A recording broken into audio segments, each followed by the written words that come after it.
Hello guys. So ayan, magtatanim ako ngayon ng bawang, garlic.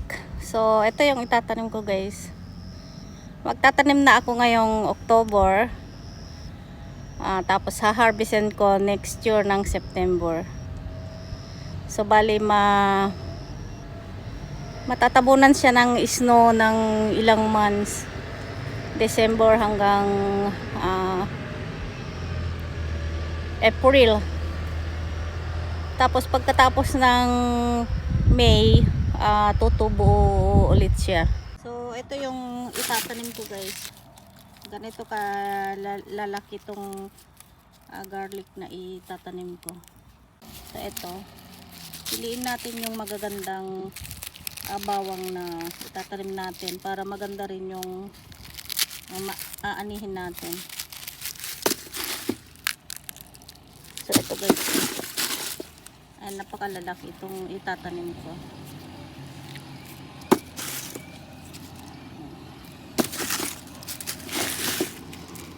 Para may stock na naman next year. So ganito lang yung ginagawa ko guys.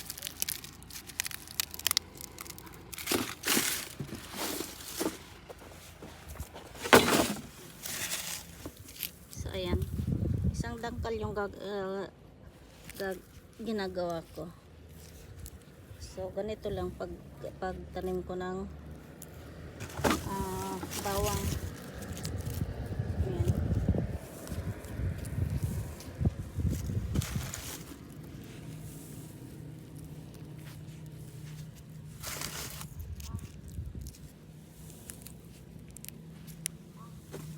So ganyan lang guys.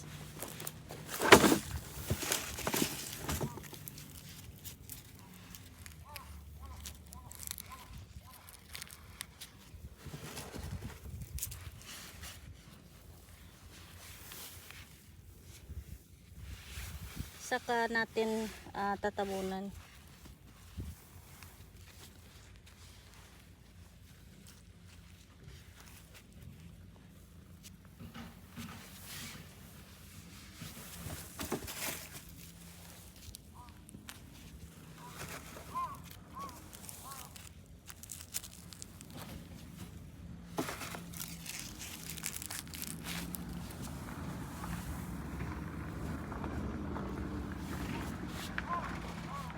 So dito ko lang din tatanim sa gilid ng bahay. So ayan, napakadami din tong itanim natin guys. Para marami din tayong stock next year.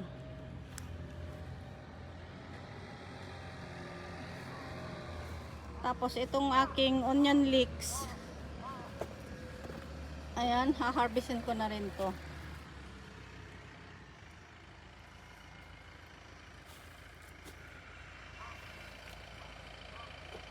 Tapos ayan, gumagawa rin kami ng isang greenhouse para sa sibuyas.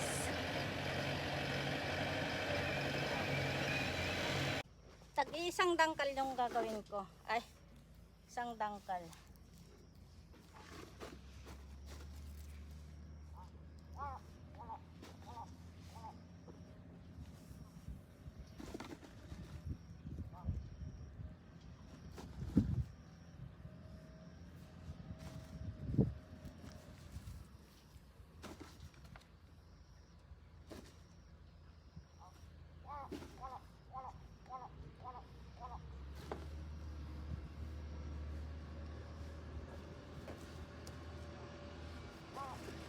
Ayan, dito rin tayo.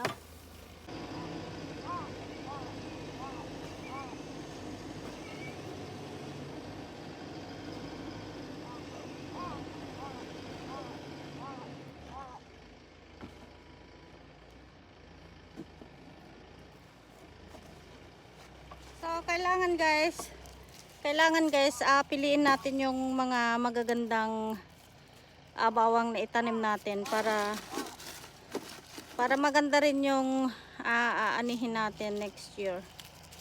So kailangan tong mga ganitong magaganda itong mga seed na